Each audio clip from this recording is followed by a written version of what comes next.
Bet Aderech, Casa del Camino, presenta en esta conferencia a Rab Mijael Ávila.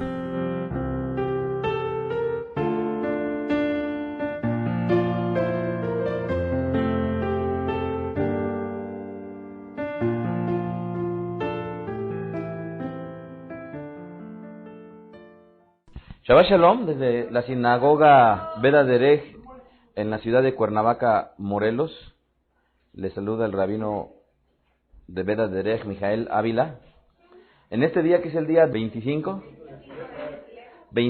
de Kislev del año 5770, correspondiente al día 12 del mes de diciembre del año 2009. En esta ocasión quisiera compartir una charla que he titulado Hanukkah 5770. El día de ayer tuvimos la bendición de poder reunirnos, ¿verdad?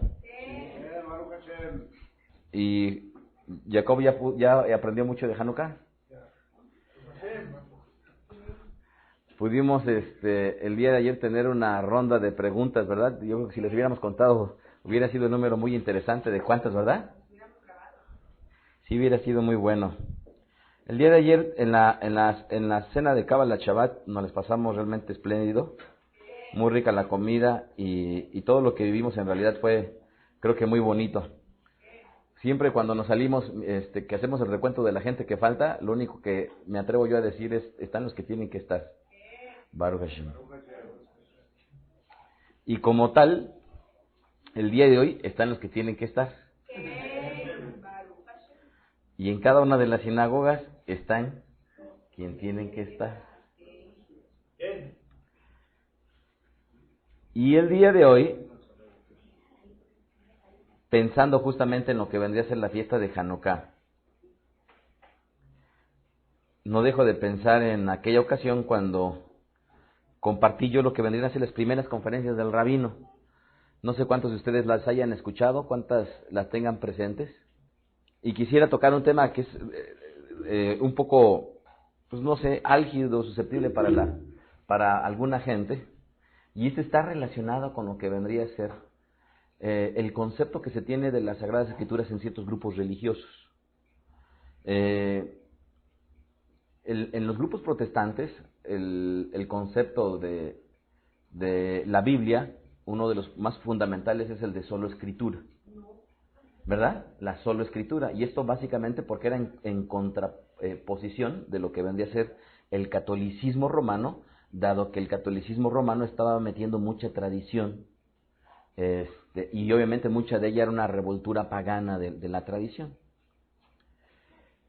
Y no nada más hay esta frase o esta bandera, sino adicionalmente la complementa a otra que tiene que ver con la infalibilidad de la Biblia.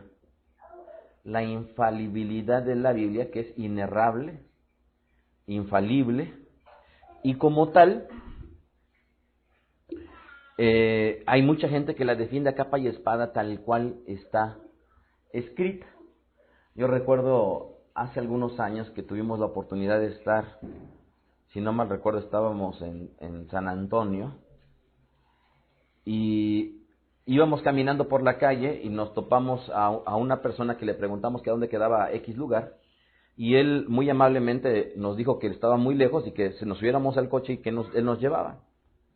Nos llevó y en el transcurso de la charla, era una persona muy amable que llegó hasta el punto de invitarnos a comer a su casa.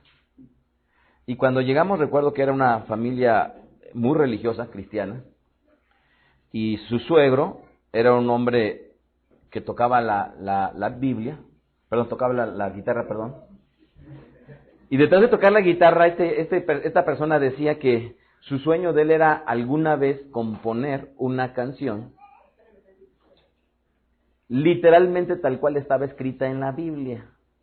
Porque él argumentaba que muchos de los cánticos cristianos y salmos cristianos, me refiero no los que están en la Sagrada Escritura, sino los que son tradicionales en estos grupos,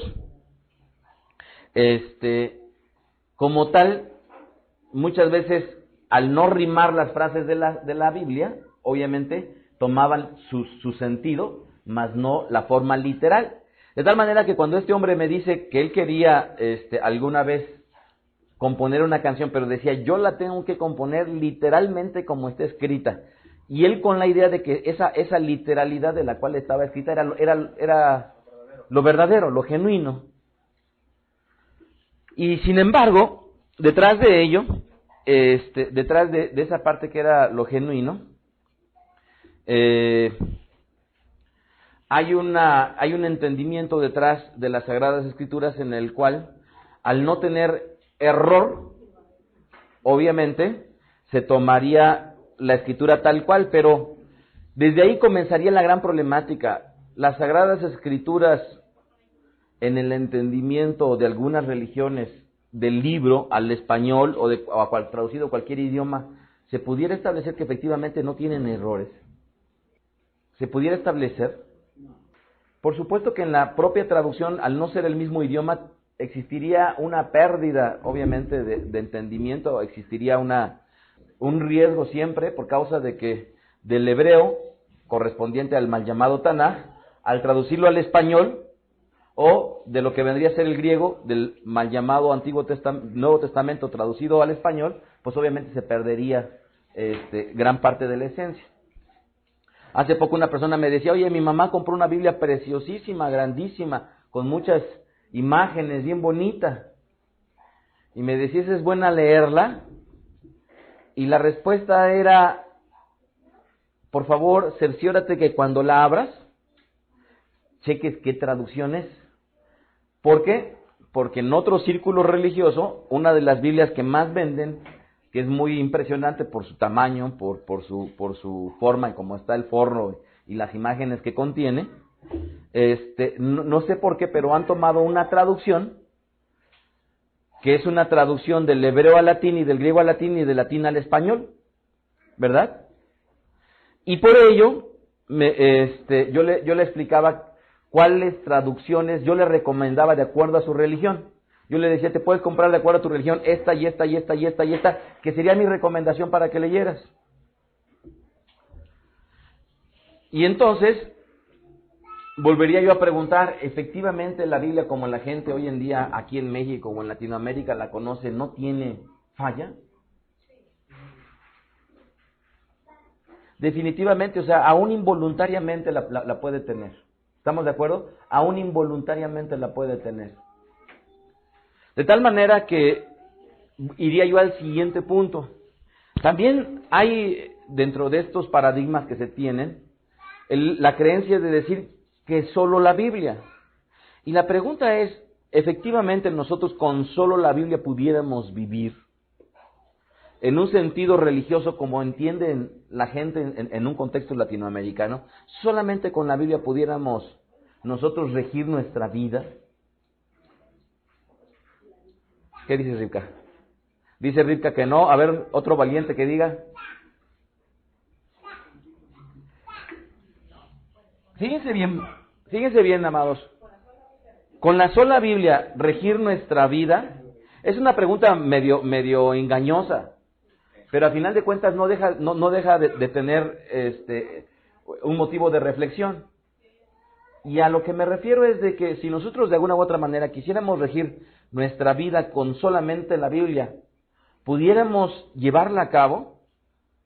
Y si nosotros hiciéramos ese análisis y volteáramos ahorita a nuestra casa, y si tal vez tienes un horno de microondas o no lo tienes, pero tienes un refrigerador o tal vez no, pero tienes una televisión o tal vez no, elementos que hoy en día han venido a favorecer la vida moderna en la cual vivimos, a ayudarnos, a facilitarnos la vida, cada uno de estos aparatos no se encontraría. Y si volteáramos a ver aún nuestra forma de vestir, un traje en las Sagradas Escrituras no se encontraría, una corbata, pero por supuesto que no. De tal manera que entonces, si en estricto sentido la gente piensa que con solamente la Biblia se puede vivir, entonces muy probablemente tendría que vivir en un aspecto completamente diferente, incluso del judaísmo tradicional más observante en la actualidad. Por ello es que yo le decía recientemente a mi padre, le decía yo que no cabía duda que en las Sagradas Escrituras lo que contenían eran los principios de la vida.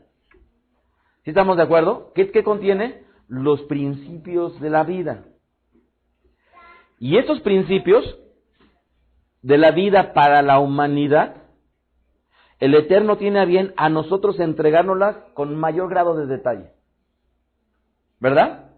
Pero con el grado de detalle que nosotros quisiéramos o que pudiéramos estar saliendo allá a la calle y estar argumentando, nosotros tenemos toda la verdad y todo lo que, como pueblo del Eterno, tampoco. ¿Y por qué? Porque aún en el hecho litúrgico no se encuentra en las Sagradas Escrituras.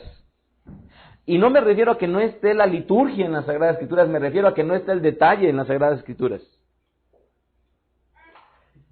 Entonces, esto que estoy transmitiendo es en realidad muy, muy polémico, pero a la vez fácilmente demostrable. Por ello es que cuando yo pienso en lo que vendría a ser la fiesta de Hanukkah, hemos sido invitados en otras ocasiones a compartir en una festividad como esta. Ustedes, juntamente con su servidor, tuvimos la bendición de ir a Toluca el año pasado a la inauguración, ¿verdad? Y no deja uno de confrontar una situación que a la postre puede parecer un tanto controversial para gente que tiene estos paradigmas que yo les he transmitido, y es, ¿por qué celebrar la fiesta de Hanukkah cuando no se encuentra en las Sagradas Escrituras? Entre comillas. Y nuevamente, digo, no se encuentra en las Sagradas Escrituras entre comillas, porque en estricto sentido se encuentra en el Brit Hadashah, ¿verdad? No en el Tanaj, pero sí en el Brit Hadashah.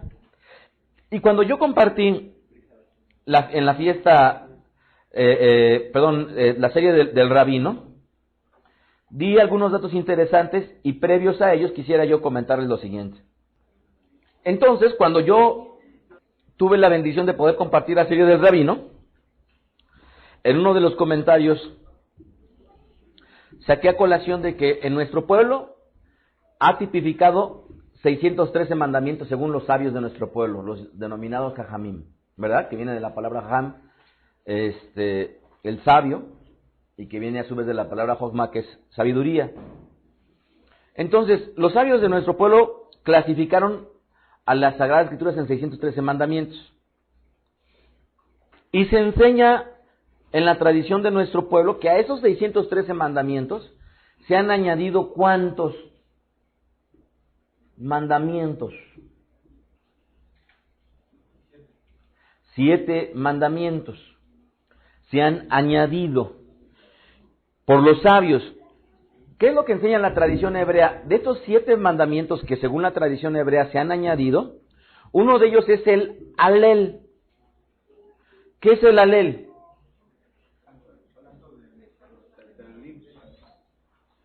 ¿Qué es el Alel? ¿Qué son? ¿Rivka?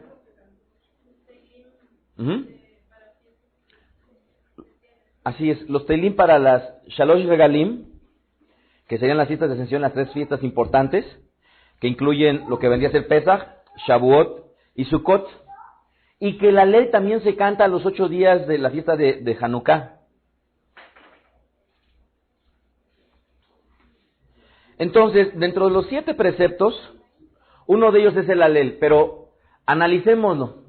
Dice la tradición que los sabios dijeron, hay un mandamiento más, es cantar el Alel. Salmo 113 al Salmo 118, en esas festividades que yo he enunciado. ¿Correcto? Ahora, el contenido del Alel, ¿en dónde está? En las Sagradas Escrituras. Sin embargo, los sabios establecen que en las festividades se deben de entonar. ¿Ok? Ahora, ahí pudiéramos decir, pues ¿cómo es un mandamiento de los sabios y a la vez está en las Sagradas Escrituras? Pues sí, pero ¿cuándo se debe de entonar este Alel? Bueno, según los sabios, particularmente en esas festividades. El segundo mandamiento rabínico es la Megilá de Esther. ¿Cuándo se lee la Megilá de Esther? En la fiesta de Purim. 3, el encendido de la vela de Hanukkah. O esto es, en la Hanukkah, los 8 días de la festividad, se deben de encender velas. Y esto, según los sabios, es un mandamiento de los sabios de nuestro pueblo, y por eso, a todo esto que estoy diciendo, cuando cantamos el Alel, hay una verajá. ¿Sí recuerdan ustedes? Previo a la lela hay una verajá. Previo al encendido de lo que vendría a ser las velas de Hanukkah, hay una verajá. Previo a la Megilá Esther, hay una verajá. ¿Y cómo comienzan las verajot de nuestro pueblo? Me refiero yo, estoy hablando yo, hay bendición, hay bendición, hay bendición. ¿Cómo comienzan las bendiciones en nuestro pueblo? Baruch atah, bendito eres tú eterno, ¿verdad? Y hace algunos años fui invitado a una congregación que está en el norte de México. Y esta persona, que se ve cuya familia pues tenía cierta observancia de judaísmo, la identificaron porque andaba en el centro comercial con su talit. Con un talit como, ustedes saben que en los círculos reformistas hay un talit chiquitito, ¿verdad? Como tipo bufanda. Y el señor andaba con su talit de compras feliz, tratando de demostrar a la gente que él era judío. Y este contexto que les estoy yo diciendo fue el que yo me enfrenté con él. Y esto, pues ustedes lo han vivido y lo seguiremos viviendo y nunca acabará gente que llegue y que quiera demostrar que sabe mucho, ¿verdad? ¿No les ha tocado conocer? Y que quiera demostrar que sabe mucho de judaísmo y viene y trata de alguna u otra manera de impactar con sus conocimientos. Y esta persona, imagínense el contexto. Ya no digo más, o sea, cualquiera que lo logra entender puede saber en qué estoy parado. Y entonces, a lo largo del tiempo que yo estuve con él, como suele suceder, yo no sé cuántos de ustedes sientan en su vida que son probados, pero en mi caso yo lo siento muy a menudo. Otra vez, yo no sé cuántos de ustedes en su vida sientan que sean probados, pero en mi caso yo lo siento muy a menudo. Esto es, desde gente cuando dicen, ay, él es el rabino, y empiezan las preguntas para tratar de hacer caer a uno, a ver si uno conoce o no conoce, hasta cuando uno tiene que juzgar un acto en medio de la Keilah, y uno se siente juzgado en la medida que la gente espera a ver si va a ser el rabino. A ver si sí lo va a hacer bien. A ver si... Y eso, no nada más, sino también se da sobre todo cuando hay familiares de invitados o de miembros que no comparten nuestras creencias, e igualmente es muy, muy normal el cual uno sea probado por parte de ellos. Y digo, ya lo he experimentado tanto que ya lo siento, vamos, ya viene una pregunta, viene una cara, viene una forma de ver, yo digo, bueno, ya sé por dónde va. De tal manera que de alguna u otra manera puedo decir, estoy relativamente acostumbrado a esas pruebas. Entonces este señor no fue la excepción. Estando yo allá, agarra y me dice, a ver, Rabí, y entonces, por favor, pásele para dar comienzo al Kabbalah Shabbat. Y lo primero que me pone a hacer es, yo no sé si usted haga ¿cómo se llama? El lavado de las manos. Y me acerca una bandeja con una jarra precisamente para hacer el Netilat Yadayim. Y se pone ahí bien cerca y me planta a otro de sus líderes ahí cerca de mí. Y entonces yo comienzo, bendito eres tú eterno. Y al final, amados, antes de que termináramos de comer ya estaba sobre de mí. Pero ¿por qué usted dijo que era bendito eres tú eterno, que nos ordenaste? Sí. Y entonces, obviamente tuve que darle una explicación. ¿Por qué traigo esto a colación? Porque en cada uno de estos mandamientos impuestos por los jajamim, intermedia una verajá. Entonces dice, en nuestros sabios dice entonces, no, la tercera es el encendido de las fiestas, de las velas de Hanukkah. El cuarto sería el encendido de las velas de Shabbat. Por eso nuestras esposas o nuestras hijas, cuando están encendiendo las velas, ¿qué dicen? Bendito eres tú eterno. ¿Por qué? Porque esa verajá está siendo dispuesta por los sabios de nuestro pueblo, y nuestro pueblo la sigue. La siguiente es el Netilat Yadayim, nuevamente, que es el que le acabo yo de mencionar, que sería el lavado de las manos. El sexto sería la bendición por los alimentos o por el aroma. ¿Cuántas religiones ustedes conocen que dicen una bendición por los alimentos? Muchas, ¿verdad? Ahora, les voy a decir algo que muy probablemente se sorprendan. Cuando ustedes conozcan que una religión hace una bendición por los alimentos previo a ingerirlos, muy probablemente lo está haciendo porque alguna vez lo aprendieron del judaísmo, pero no porque sea un mandamiento escritural. El mandamiento de las Sagradas Escrituras, o lo que nos dice el Eterno, es una bendición después de haber comido, pero no antes.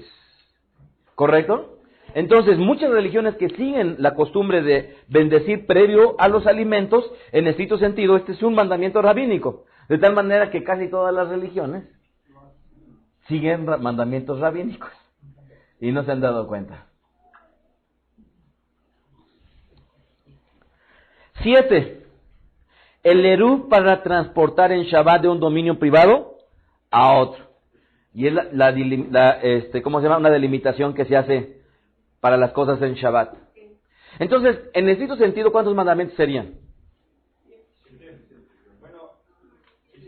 620, de acuerdo a esta contabilización. Ojo, no los estoy discutiendo, nada más los estoy enunciando.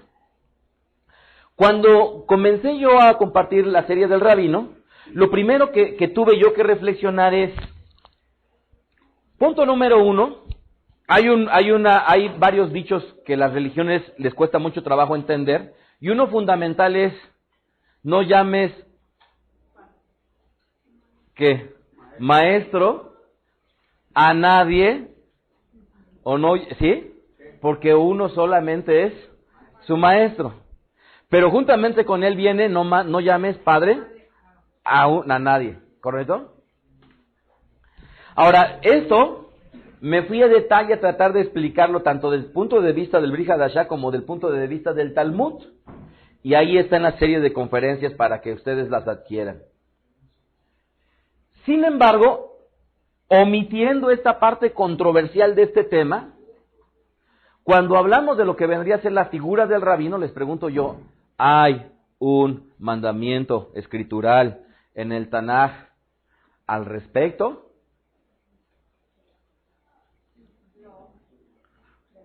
¿Alguna vez aparece algún mandamiento en el mal llamado Antiguo Testamento? La respuesta es no. No hay ningún mandamiento.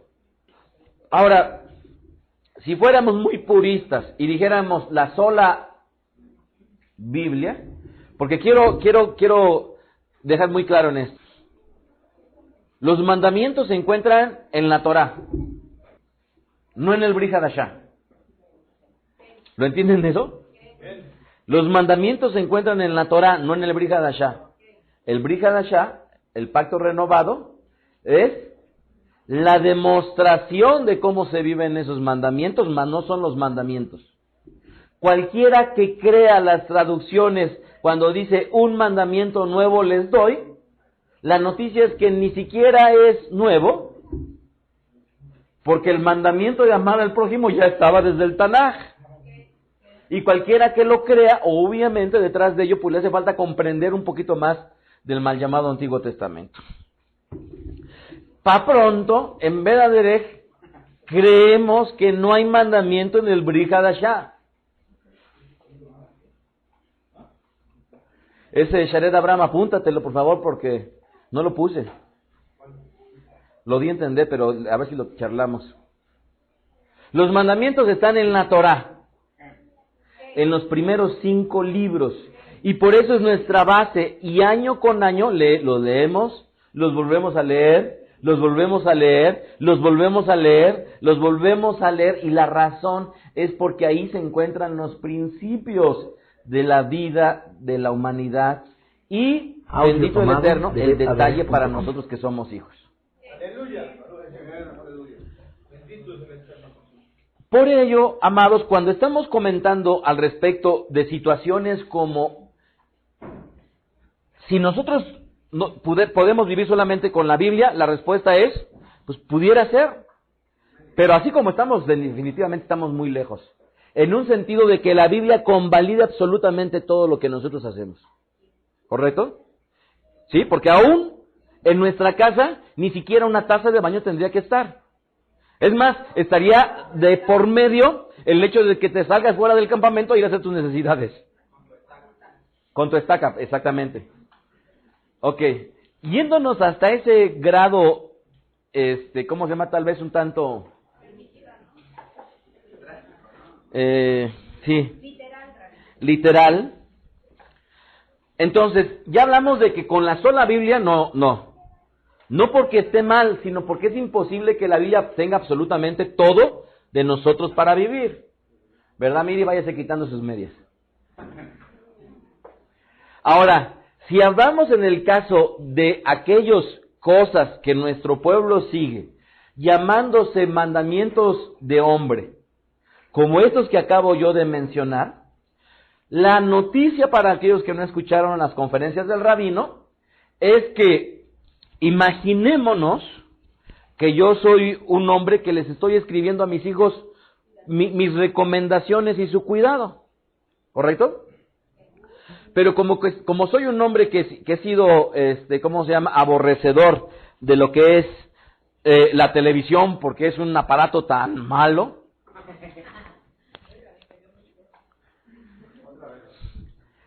Como es un aparato tan, pero tan malo, les digo yo a mis hijos, miren estas recomendaciones y cuando ustedes tengan hijos no les dejen ver la televisión porque eso es algo terrible, pero esto, pero el otro, pero aquello, pero no sé cuánta cosa.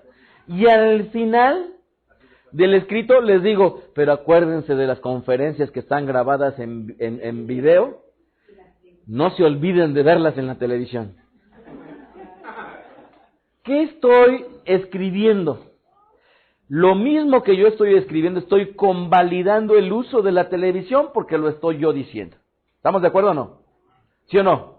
No obstante que yo pueda decir, eso está muy mal, pero cuando digo úsenla, yo mismo estoy dando permiso para que eso ocurra. Y si estoy yo dando permiso para que eso ocurra, la pregunta es, ¿el Eterno, con Él viviremos cosas así o no? Esto es, el Eterno dejó las Sagradas Escrituras e inspiró a más de 66 hombres y mujeres, ¿verdad? En un periodo de más de 1600 años. Y detrás de todo ello, amados, hay cosas que no mandó y que están puestas. El rabino sería una de ellas. Porque no lo manda, sin embargo, lo registra las Sagradas Escrituras. Y al registrarlo está convalidando su uso. Rabí Yeshua, cuando discrepa con los parushim, los fariseos, en torno a ¿por qué tus talmidim, tus discípulos, tus estudiantes, no se lavan las manos? Él nunca increpa y dice, no, ustedes tienen que dejarse de lavar las manos. Tienen que dejar de hacer el Netilat Yadayim. ¿O sí, alguna vez? Rabí Yeshua les dice, quiten por completo el Netilat Yadayim. No. Ahora, el solo hecho de que haya aparecido el Netilat Yadayim, el lavado ritual de las manos en el Brit Hadashah, díganme si no está la sola vez que aparece está convalidando, porque si no lo está negando, entonces lo está permitiendo. Así es que en la conferencia del rabino yo hablé de cosas como ayunos, que son mandamientos rabínicos. La copa de defensa, mandamiento rabínico. La sinagoga, mandamiento rabínico. La tefilá, en un sentido estructurado tal cual. La Bet Knesset, ¿verdad? Así es que es necesario, amados, que abramos nuestro horizonte y podamos ir más allá. Les he dicho yo en otras ocasiones que la creencia del hombre, y que forma parte o de filosofía o de religión, a final de cuentas es un derecho y como lo he puesto yo ahí, es un derecho inalienable. Esto es, nadie me puede impedir a mí creer lo que me pegue la gana. Ahora, podré estar mal al criterio de la persona, pero a final de cuentas, nadie me debe de quitar mi derecho de creer lo que me venga en gana. Y la religión y las filosofías, por mucho que pudiéramos hablar de un linaje, por mucho que pudiéramos hablar de una nación, incluyen en sí mismas el derecho inalienable de creer lo que las personas tienen en libertad creer. Así es que en la medida que yo como persona no tengo cimentado lo que verdaderamente yo soy, si se para Rubén y me dice, Rabí, es que usted es un esto y esto y esto y esto y esto, y en el momento en el cual pueda decir Rubén algo, pues me tocará a mí reflexionar si algunas de las cosas que él dice son verdad, pero si hay cosas que él dice con tal contundencia de las cuales yo no las comparto, pues es respetable su opinión, pero no por su opinión me voy a ver obligado a cambiar. Y no por su opinión me voy a ver obligado a dejar de creer lo que yo crea. Porque es mi derecho. ¿Sí lo entienden eso? Es mi derecho. Es mi derecho. Por eso es que cuando hablamos de una festividad como la fiesta de Hanukkah,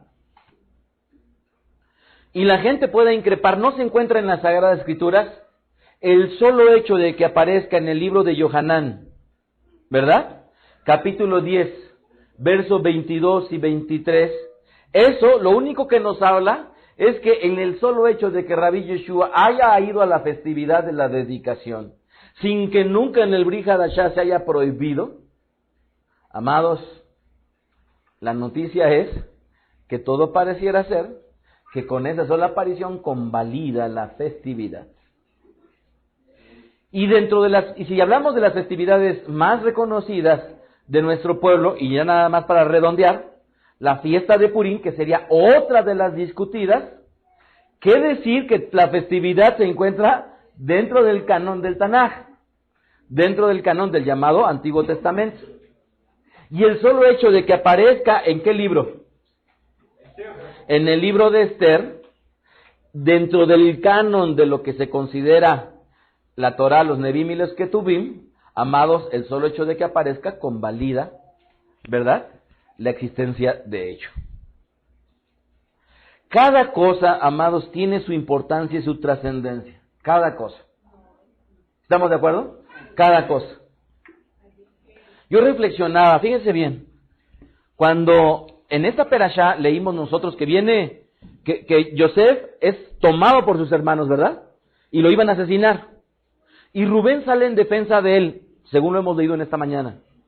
Rubén sale en defensa de él y le dice, mejor póngalo ahí en la cisterna, ¿verdad? Y de la cisterna, posteriormente es vendido y lo llevan a Misraim, a Egipto, ¿verdad? Y las vueltas que da la vida hacen que este pueblo, ¿verdad?, que empezaba a crecer, me refiero, una familia solamente en ese momento, tiene que entrar a donde entró Yosef. Y no nada más entrar a Egipto, donde entró Yosef, sino adicionalmente ser provisto por su hermano, a quien intentaron matar. La noticia es que a la postre sus cuerpos fueron enterrados en Misraim y el único que sacaron fue a Yosef.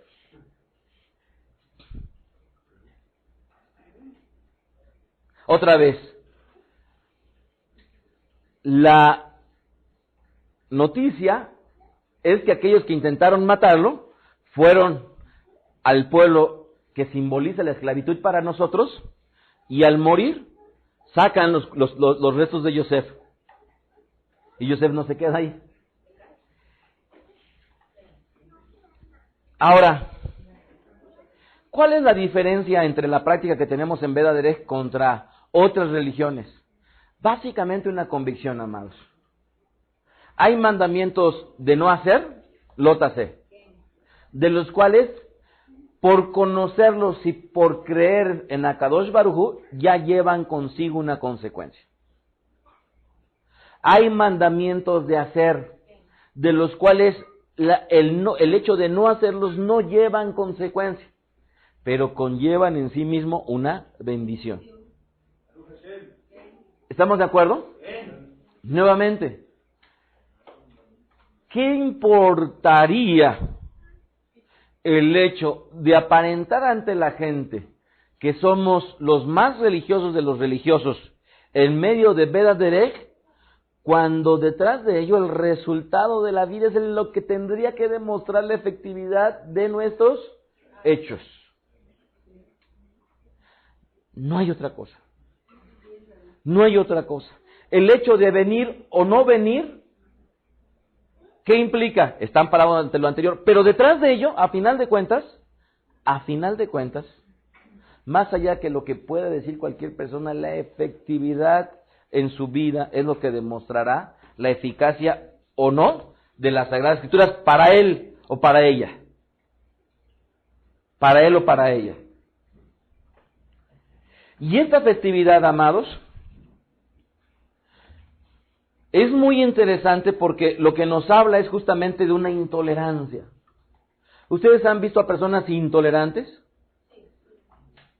Sí, ¿verdad? Intolerantes. Yo les platicaba el caso de ayer de Yoshiyahu, ¿verdad? Y nuevamente, cuando yo lo escuché, a mí me lastimó. Como padre a mí me lastimó. Les explicaba yo que les dejan a final de año una exposición en su materia de inglés, en donde tenían que exponer, y el grupo se divide para exponer por grupos, obviamente no son grupos muy grandes, por equipos, sí, toda Roe, por equipos, y a final de cuentas a él lo dejan solo y tiene que exponer solo, ¿verdad? Y expone todo al respecto del judaísmo y de la fiesta de Hanukkah. Pero el solo hecho, amados, de vivir nosotros en la posición en la cual vivimos, obviamente conlleva, desde luego, no nada más una valentía, sino adicionalmente el ejercicio de nuestra propia libertad. El ejercicio de nuestra propia libertad. Y esta festividad nos habla justamente al respecto de ello. No nada más de que llega el momento en el cual nuestro pueblo, después de haber regresado a la tierra de Israel del exilio babilónico, reconstruye con mucho esfuerzo el santo templo. Pero ellos siguen siendo sometidos a diversos poderes imperiales, ¿verdad? Primero por el imperio persa, posteriormente por los conquistadores, y en este caso por Alejandro el Magno, y que a la postre, Alejandro Magno moriría, se dividiría su imperio, ¿verdad? En Asia lo tomaría Antígono Monoftalmos, que era el que tenía más poder y más extensión de tierras. En Egipto lo tomaría Ptolomeo, ¿verdad? Que fueron de las dinastías más firmes, la dinastía ptolomeica. En Tracia y en Asia Menor lo tomaría Lisímaco. En Babilonia y Siria lo tomaría Seleuco, y ahí es en donde entra nuestro pueblo. Otra vez, Babilonia y Siria como extensiones nombradas, lo tomaría Seleuco, ¿verdad? Vendría la dinastía seleucida. Y por último, la última porción del imperio de Alejandro Magno, en Grecia y en Macedonia, por Casandro. Entonces, la dinastía seleucida gobernó hasta el año 69 antes de la era común. Esto es, fíjense bien, Rabí Yeshua, si nace por ahí del año 4 antes de la era común, 4 o 6, estamos hablando de que alrededor de 65 años atrás, todavía la hegemonía del gobierno seleucida había estado presente. Esto es, sus abuelos y sus padres todavía la habían conocido. Y el solo hecho de haberla conocido y el celebrar en aquel entonces la fiesta de la dedicación de Hanukkah, ¿ustedes no creen que haya sido motivo de qué? Es como cuando hoy en día, digo, no es equiparable, pero para efectos de poder traer alguna relación de esto.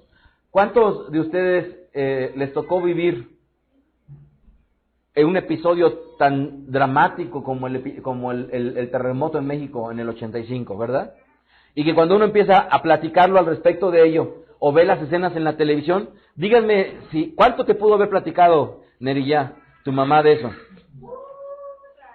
¿Y por qué? Porque al final de cuentas para ella le era presente.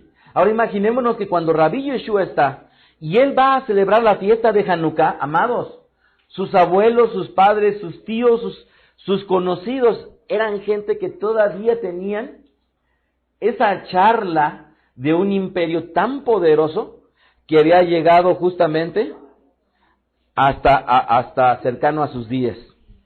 Entonces, el territorio, ¿verdad?, de la Asia Menor, en donde estaba sentado lo que hoy en día es Pakistán o Irán, hasta llegar a las montañas de la India, en los desiertos del mar de Aral. Tenía 2 capitales en Antioquía, en Siria, que por cierto hay muchos apellidos de nuestro pueblo que tienen sus orígenes en esas zonas, y lo que vendría a ser Seleucida del Tigris en Mesopotamia. Ellos tienen una dinastía muy muy grande, se los voy a enlistar muy rápidamente: Seleuco I Nicator, Antíoco I Soter, Antíoco II Teos, Seleuco II o Calínaco, Seleuco III o Soter Cereauno, Antíoco III llamado también Megas, ¿verdad? Seleuco IV Filopator, Antíoco IV, el loco en cuestión de nombre Epífanes, ¿verdad?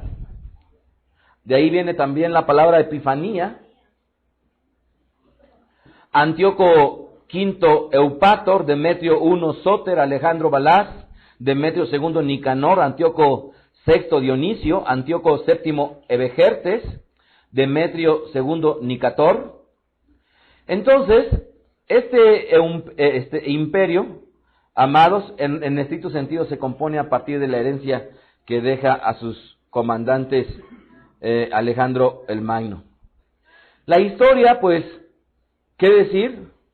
La sabemos. La intención de este loco de nombre Epífanes, ¿verdad? Antíoco el Loco, en donde pretende que nuestro pueblo dejara de guardar lo que vendría a ser lo que le traería a nuestro pueblo la unidad, y al prohibirle, ¿verdad?, lo que vendría a ser Rosh Hodesh, al mancillar lo que vendría a ser las relaciones conyugales, al prohibirles leer la Torah, ¿qué otra cosa? Al prohibirles el Brit Milá, ¿verdad? ¿Perdón? Estudiar Torah, Shabbat, al prohibirles todo lo que a nuestro pueblo le traería la homogeneidad. A final de cuentas, lo que conlleva es que se levantara un grupo comandado por Matitiahu, ¿verdad?, hijo de Yohanán, nieto de Shimeón, era de una casa de los Kohanim, sacerdotal, ¿verdad? Porque Antíoco IV Epífanes había cometido el error de poner a nada más y a nada menos que a Dios adentro de el Bet HaMikdash. ¿Y por qué digo a Dios? Porque para nosotros se conocería como Zeus, pero Zeus era conocido en aquel entonces como, literalmente y fonéticamente, ustedes escuchan la palabra Dios, ¿verdad? Con las letras griegas de delta, iota, sigma, perdón, es delta, iota, ¿qué más?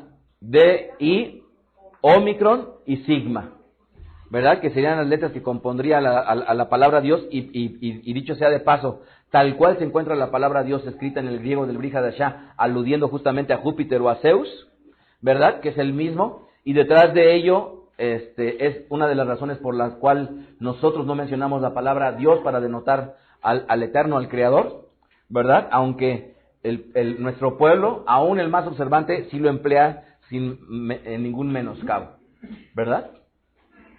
Sin ningún menoscabo. Entonces, la palabra macabeo viene de un acróstico formado por las primeras letras Mi kamoja belim Adonai, ¿quién como tú, Señor, entre los dioses? Y detrás de ello, amados, toda esta historia de Matitiahu con su hijo Yehuda Amacabí, en donde en el año 164 antes de la era encabezan una rebelión con una guerrilla, y ellos justamente después de haber ganado, logran con el paso del tiempo que se consiguiera la purificación del Santo Templo, que la registra el libro deuterocanónico de Primera de Macabeos y Segunda de Macabeos en los capítulos 4 y 10 respectivamente. Y cómo es que en estricto sentido no se acaba la guerra en medio de nuestro pueblo, sino continúa un tiempo en realidad tremendo para nuestro pueblo. Sin embargo, ellos con la posibilidad de poder rescatar aquello que el Eterno había dado como herencia a nuestro pueblo. En esta época, como lo mencionamos el día de ayer, es cuando se comienza lo que vendría a ser la tradición de la lectura de la Haftará que literalmente sería complemento y que sería la lectura adicional que se lee complementaria a la Torá, ¿verdad? De los primeros 5 libros. Ahora la Haftará correspondería a los Nedim, en donde nuestro pueblo de una manera sabia encontraría pasajes que aludieran a la porción en cuestión, de tal manera que la Haftará sería una alusión a la Perashá, y por ello es que cada vez que se reuniría nuestro pueblo, ¿verdad? ¿Cuántas veces a la semana? 3 veces a la semana. ¿Qué días? Lunes, jueves y Shabbat. Se sacaría el rollo, ¿verdad? Y se leería justamente la Torá, ¿verdad? Y en Shabbat estaríamos leyendo lo que vendría a ser la Haftará. Detrás de ello, amados, en esta campaña que fue cruenta, en donde también los denominados Hashmonaín, que serían los herederos de los Macabeos, lograrían concretar justamente la guerra en contra del imperio seleucida. Y qué decir, amados, hay mucho grabado, tanto de Roé como de Rabari como de su servidor, que pudiéramos estar hablando de la festividad, y solamente quisiera rubricarlo con esto. La festividad entonces se celebra el día 25 del mes de Kislev, a lo largo de 8 días. La palabra Hanukkah significa dedicación, o algunos también la entienden como inauguración, y se enseña que probablemente la palabra Hanukkah viene de la palabra Hinuch, que denota lo que vendría a ser la palabra educación al español, y que después de llegar a esta festividad, acostumbra nuestro pueblo tomar lo que vendría a ser la Hanukkah, ¿verdad? Cuando se pone en lo que sería la Bet Knesset, se pone en la pared del lado izquierdo, ¿verdad? Cuando tenemos en nuestra casa la Hanukkah, ¿dónde se pone? Correcto, se puede poner en la puerta, ¿verdad? O se puede poner en la ventana, ¿verdad? En la puerta se pone ¿de qué lado? Al lado contrario de la mezuzá, ¿correcto? ¿Verdad? Hay un espacio, al menos de 30 centímetros para arriba, en donde se debe de poner lo que vendría a ser la mezuzá. En nuestro pueblo se acostumbra en esta festividad comer cosas fritas, ¿verdad? Ayer Miri nos hizo favor de traernos algunos subganiot o buñuelos, ¿verdad? Se acostumbra en recuerdo de esa festividad también jugar con una perinola que se le conoce como cebibón o dreidol, ¿verdad? En donde tiene 4 fases, cada una de ellas corresponde a una letra, nun, gimel, ei y shin, y que serían ofei, ¿sí? O que serían el equivalente a nesh, gadol, ayam, sham, o nesh, gadol, ¿qué? Po. Nesh, gadol, ayam, po. ¿Por qué? Porque cambiaría el dreidel si estamos en la diáspora o si estamos viviendo en Eretz Israel, ¿verdad? Sería un gran milagro ocurrió aquí, con po, ¿verdad?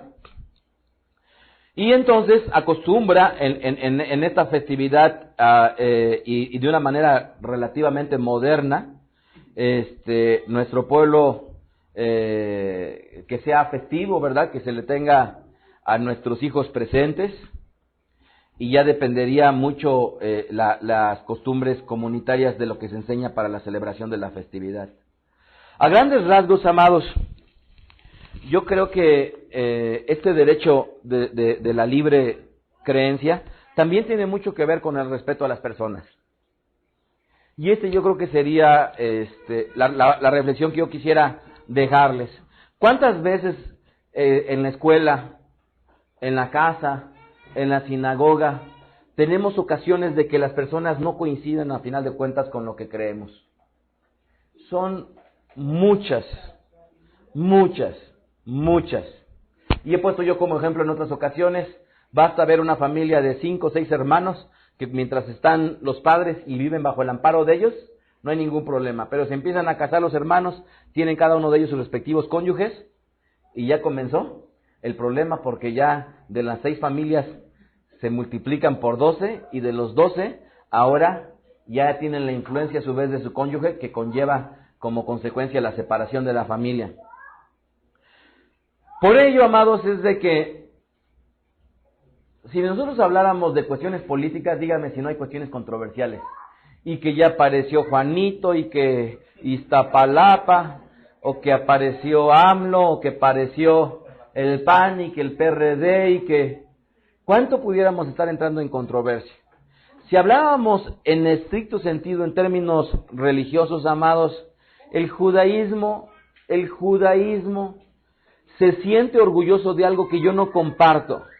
He mencionado yo en otras ocasiones qué diferencia tenemos en Veda Derech contra el judaísmo tradicional, y no nada más está el hecho del creer que la halajá está a la altura de la palabra del Eterno, sino una de las importantes también diferencias, a mi juicio, es que el judaísmo tradicional está orgulloso de decir que donde hay 2 judíos hay 3 opiniones. Y basta ver lo que vendría a ser la lectura del Talmud, que no es un libro de lectura para el pueblo, es un libro básicamente alágico, de lo cual, amados, en otras ocasiones me han tocado, es que ¿dónde lo compro, dónde lo consigo? Amados, ni se preocupen, no es para la gente que tiene la obligación de enseñar, no es para nadie más. ¿Correcto? Entonces, una de las importantes diferencias es de que si uno ve muchos de los temas del Talmud, amados, hay un tema, 3 o 4 puntos de vista, y por eso se dice, si va a estudiar Mishnah o Gemara, no lo estudies sin rabino, y sin rabino que competa a tu comunidad, y la razón fundamental es porque de las 3 o de las 4 opiniones que va a haber, el rabino de la comunidad tomará una, y esa dirá, esta es la nuestra, y las otras 3 se desecharán. ¿Y por qué entonces yo no comparto esta visión en el sentido del judaísmo, de ese orgullo? Simple y sencillamente porque yo creo que la verdad la tiene el Eterno. Y al tenerle el Eterno, amados, podrá haber muchas ópticas detrás de esa luz que del Eterno emana, pero esa luz, amados, dependiendo cada uno de nosotros la vea, tendrá su profundidad. Unos la verán desde un sentido más simple, otros la verán desde un sentido más profundo, pero detrás de ello, amados, mi convicción es que si la verdad es verdad, todos apuntarán en una misma dirección y no podrán apuntar en direcciones contrapuestas, ¿verdad? Encontradas. Eso no lo compartimos. Así que, si hablamos de prácticas judías, amados, son tantas y tan diversas que es absurdo decir así lo hace nada más el judaísmo y basarse nada más a una forma, porque comunitariamente hay una gran variedad, no de una cosa sino de muchas. Y eso es libertad de cada una de las comunidades. Pero si hablamos de verdades de las Sagradas Escrituras, amados, yo les invito, les pido, les suplico. Muchas veces yo escucho, es que yo lo que digo lo dice la Biblia. Tomen esas formas, por favor, con mucho cuidado. Y la razón es que si no has agotado el término en las Sagradas Escrituras, muy probablemente estés muy lejos de entenderlo. Y por haber leído el pasaje y por haber leído el contexto es suficiente, amados, vayamos cada vez caminando más y más y más a la humildad, más y más y más a la sencillez, más y más y más a lo que nos compete, que es, dejemos las cosas profundas y maravillosas y sublimes de los cielos para cuando el Eterno tenga el honor y el momento propicio para acercarnos. Pero cuando no sea así, amados, dediquémonos a las cuestiones básicas, simples del aquí y el ahora, del saludo, de la sonrisa, del invitar, del convidar, del abrazar, del sentirnos que somos parte de algo.